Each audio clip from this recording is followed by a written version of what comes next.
Hey guys, I'm back and today I'm going to be doing my quarterly favorites for the last 3 months of the year. I typically come back once every 3 or so months to talk about the things that I've been loving during that time. It's mostly makeup, but I do usually talk about media, book, and other kinds of favorites that I've been loving. And without further ado, let's hop straight into the products. The first one that I've been really enjoying and has come in handy a lot is this NYX Bear With Me Concealer Serum, and I thought that this was going to be much less pigmented when I first bought it, but it's actually quite full coverage. As you can see, I've got some makeup stains on my hand, and it covers it absolutely no problem. And it's been really easy and nice to mix in with other products that are too dark for me. We're moving in from summer into winter. I've gotten quite pale, and this has been great for mixing a pump or a half a pump in with my foundation or BB cream that I'm wearing that day in order to make it match my neck.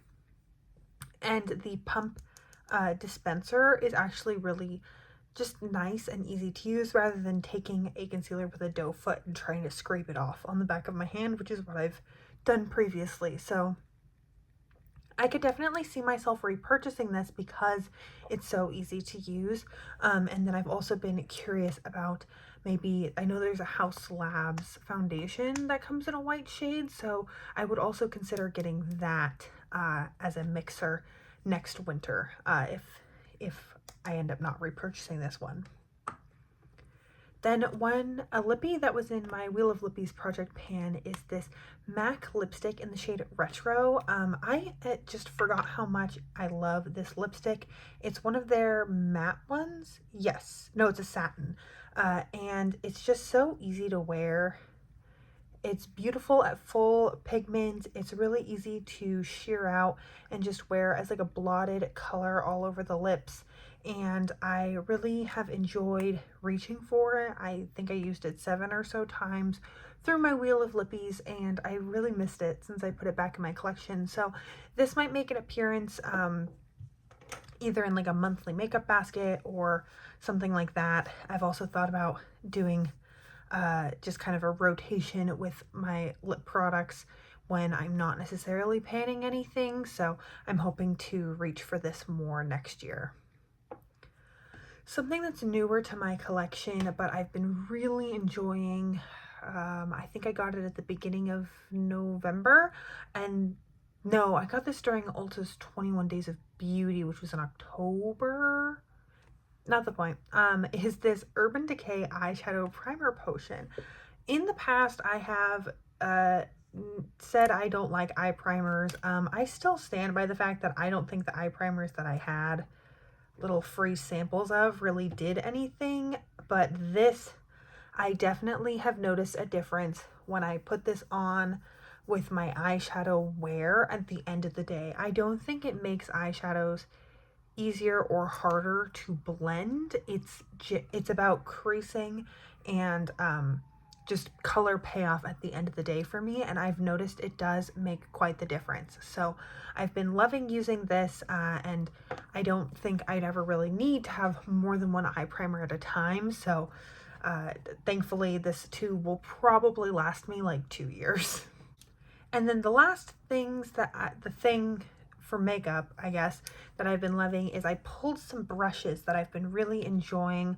I have some really unique colors in my Pan Those eyeshadows right now. I just wrapped up my Pan That palette for the year.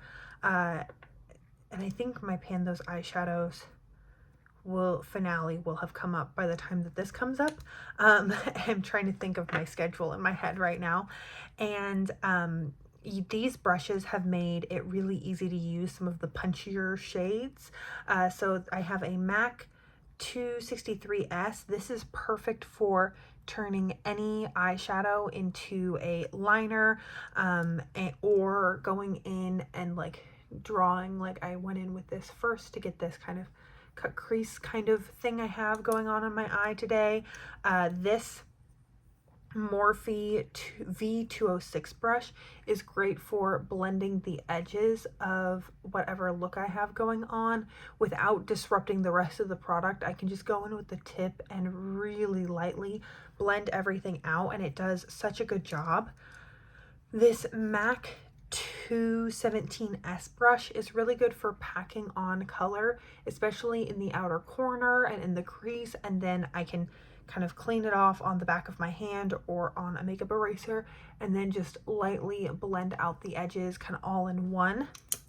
And then these are two Eco Tools brushes that don't have a number to them, but I use them. I've had them for a long time. One's a flat liner brush and one is a little pencil brush, and I use these almost every single time I do my makeup. I use the flat liner one usually for taking darker colors right at the root of my lashes, just to add a little bit of fullness when I'm doing a more natural look, and I use this every day to add shadow to my lower lash line. So these also come in handy, but I've just noticed that with these colors that I have in my pan, those eyeshadows that I don't typically reach for, they're not really in my comfort zone, but I've been trying to get some good use on them the last couple of months. These brushes are what I tend to reach for over and over again in order to get some good use on those and also create looks that I think look nice for my face shape, for my features, and they give me a nice mix of control over where the product is going, and they usually are really good at blending out and making things look, if not seamless, as close to seamless as I can get. So those were all of the makeup things that I had for today, and then I had two media things. The first was a book. It was Meet Me in the Margins by Mellissa Ferguson.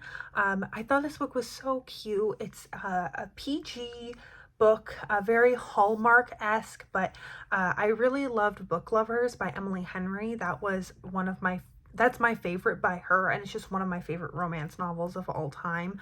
And I really liked this one. There were similar themes of like people falling in love over editing a book together, but there was more mystery attached to the whole thing, and the main character was just such a sweet person, and it also explores like her relationship with her sister, and her best friend character is so funny. I'm like obsessed with her best friend's best friend character, who's just a total badass, and so I thought this book was so cute. I listened to it as an audiobook through my library, but I would highly recommend if you're looking for like a super easy read to enjoy during this kind of lull time between Christmas and New Year's. I know I love just like reading something not mindless but not heavy. I just light, kind of fluffy, and just like so heartwarming. It is like the perfect way to describe this.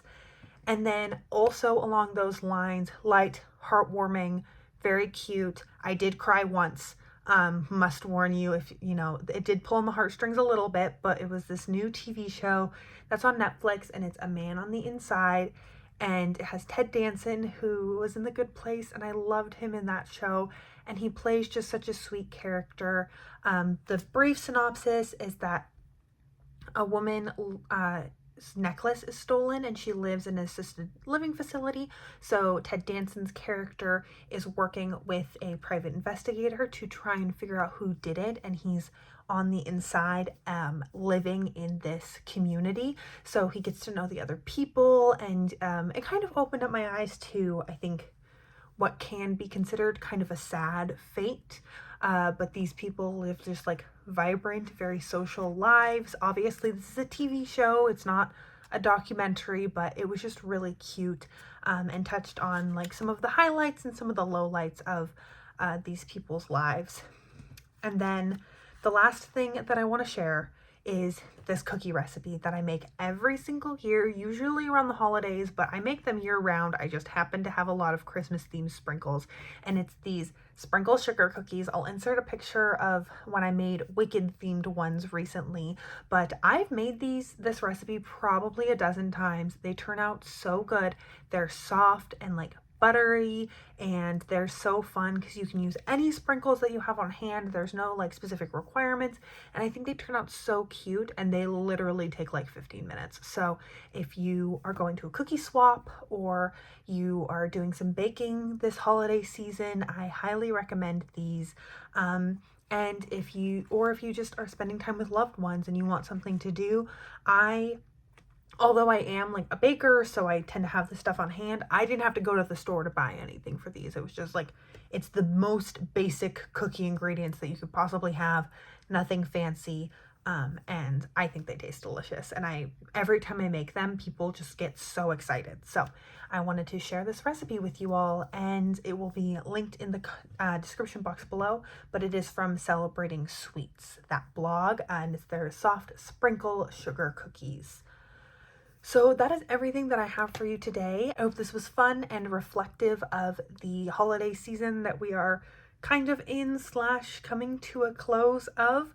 And most of all, I hope you will stick around and come see a future video. I have lots of very fun content planned for the rest of the year and throughout the rest of 2025 as well. I'm so excited for the project pans that I'm going to do in 2025, as well as some other series that I am cooking up. So that is everything that I have for you. I hope you're having an incredible, awesome day wherever you are, and that I get to see you in a future video. Thanks, guys.